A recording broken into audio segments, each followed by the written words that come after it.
Mga kapatid, ang humilya po ngayong araw ng Miyerkules pong ito ay hango po sa babasahin kong ito.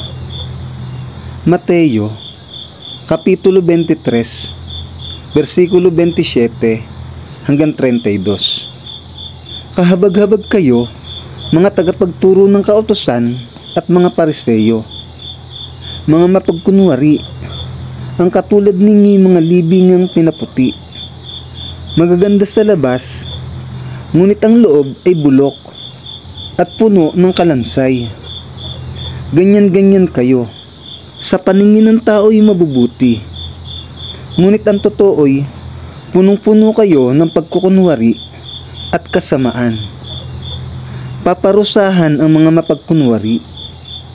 Kahabag-habag kayo, mga tagapagturo ng kautusan at mga Pariseyo, mga mapagkunwari, ipinagpapatayo ninyo ng libingan ang mga propeta at pinapaganda ang mga puntod ng mga taong namuhay ng matuwid. Sinasabi pa ninyo, kung kami sana'y nabuhay sa kapanahunan ng aming mga ninuno, hindi kami sasama sa pagpatay sa mga propeta. Sa sinasabi ninyong iyan, inaamin na ninyong kayo'y mga anak ng mga nagpapatay sa mga propeta. Sige, tapusin ninyo ang pinasimulan ng inyong mga ninuno.